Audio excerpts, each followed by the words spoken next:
Hello everyone, LRon here with part 57 of my NGN Dark Souls 1 run.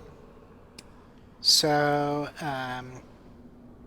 4 kings take 1.5, and action. So this time around, I see the ghost, and I take my pot shots. So now Beatrice shouldn't have any reason to be a dumbass. Oh, wait. She's being a dumbass. And luckily, it's not like Skyrim where you're going to be stuck there for the rest of your life unless you kill her. We were able to get out of that. And so, as I've said before, if we're not wearing the ring that lets us safely traverse the abyss, we will die down there. And it's not just a surviving this colossal fall. If we get down to the bottom and we've got our feet firmly planted on, I guess we can call it the ground, and take the ring off, we will still die. So lots of falling, and yeah, I can't really see anything. But there will be 4 kings that appear.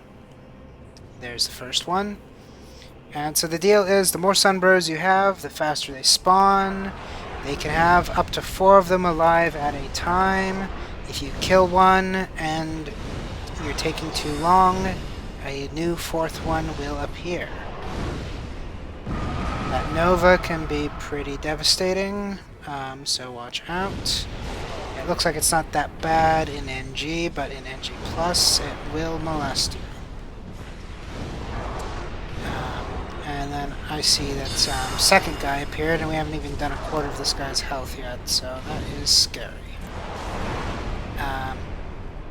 So the deal is, this is a DPS war.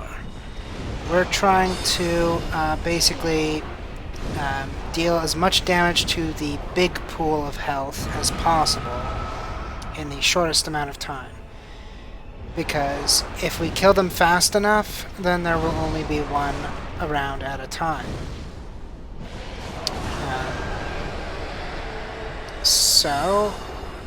And if we take forever, there could be up to 4 of them, as I've mentioned before. And they do have a humanity-eating attack if you let them grab you.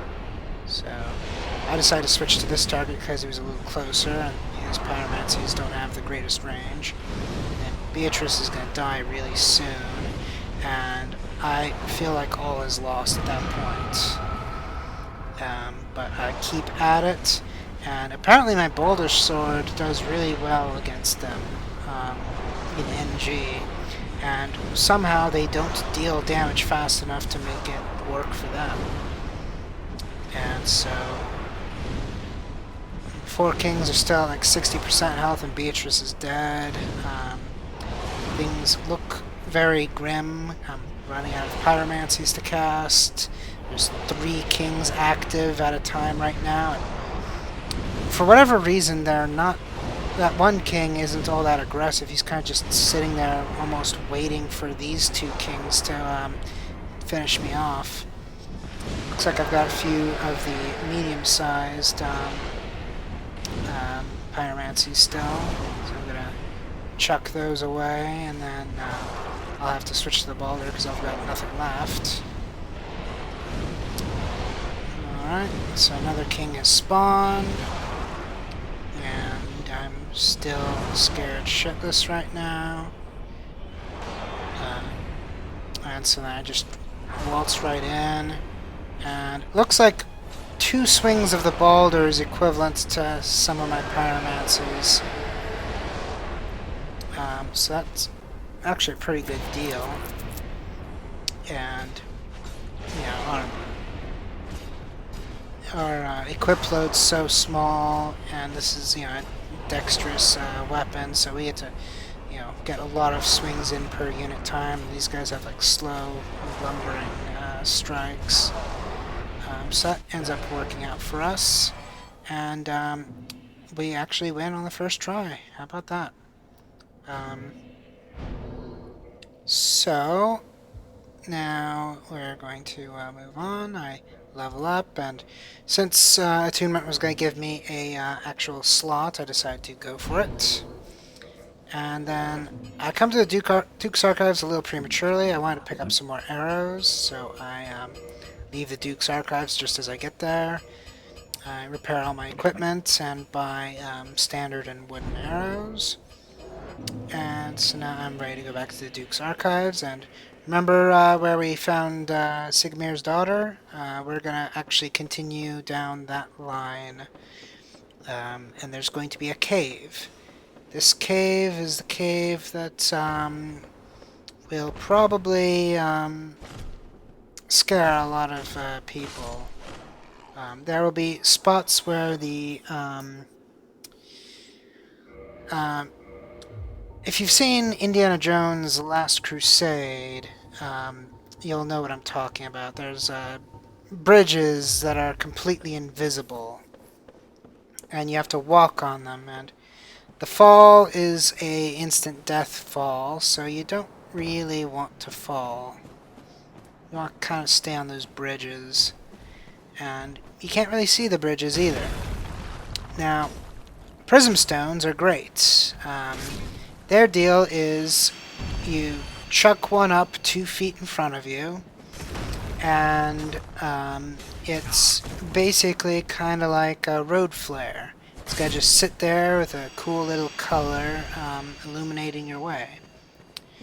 So, for NGN purposes, I highly recommend having a nice big fistful of prism stones, and then just chuck, move forward 2 spaces, chuck, move forward 2 steps, and just rinse and repeat.